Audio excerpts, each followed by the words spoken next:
Alright, so for tie-dye, in order to first get started, because you're dealing with bleach, you gotta wear the gloves. So I've got my supplies sort of in front of me. I don't know, I keep getting random things on my table. I don't know how that happens.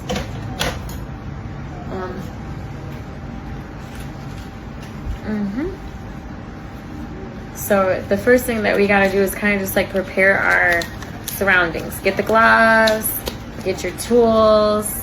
I got some extra cloths here because I'm not really sure what to expect. And, you know, take this just like one step at a time.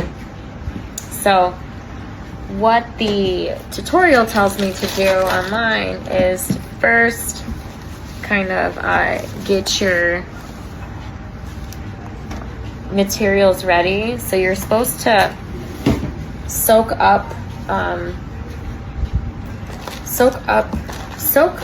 the clothing with water. I'm using rags, especially when it's bleach.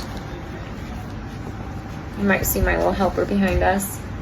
So there's really, for me, there's no rhyme or reason. I'm just gonna make things fun and just kind of like squish them all together. Just see what happens. Whatever, it's probably not. Tie-dye experts probably like, oh my god, I don't care. Art is art. I'll do whatever I want. And so we'll just like stick rubber bands on all of these and make little balls. Little balls of joy.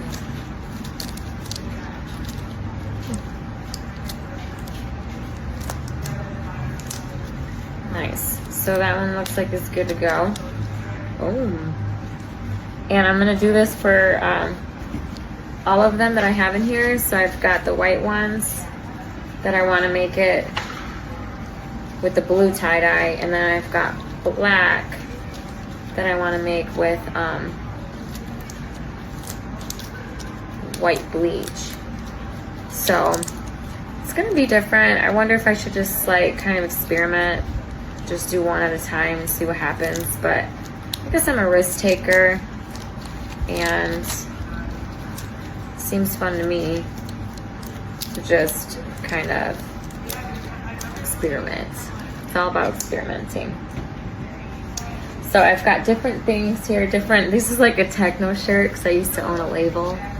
I used to have a techno label in Detroit and throw like dirty warehouse parties, block parties, open houses. I was such a vibe in Detroit that the mayor gave me the Citizen of the Year award, which is Spirit of Detroit, for all my contributions of community. So I know that where I'm going next is just another layer of that.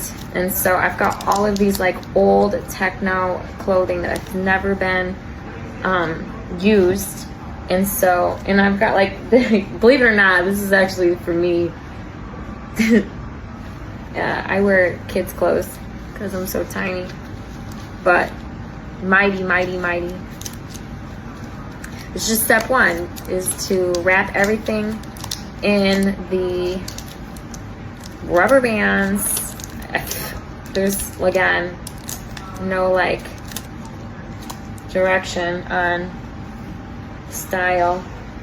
I think Coco's given up. She's tired, but there's treats everywhere.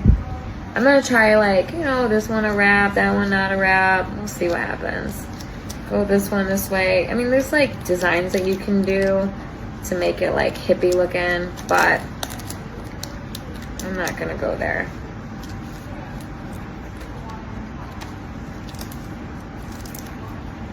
I'm not gonna go there.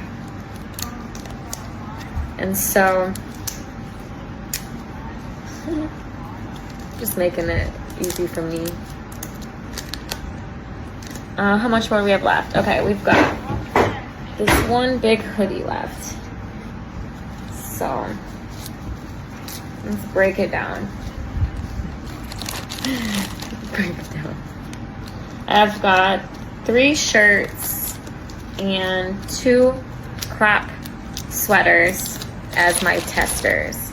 And I went to Michael's because it said, you know, they tell me like lowest sale of the season.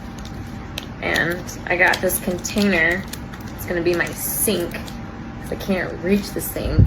And that's gonna be like my, because I'm in a wheelchair. This apartment's not adaptable. Nothing here is accessible.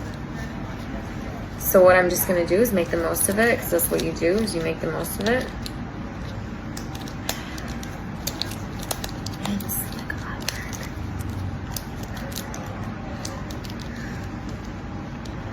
Okay.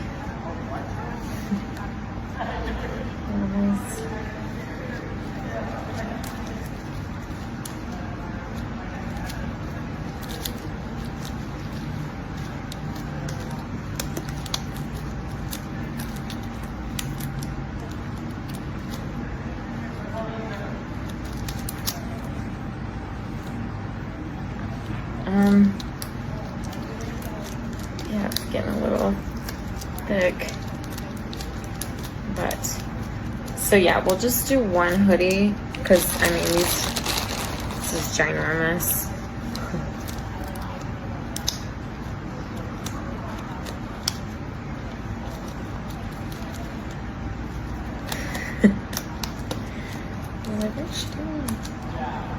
Just trying to make it all kind of like somewhat look like a ball,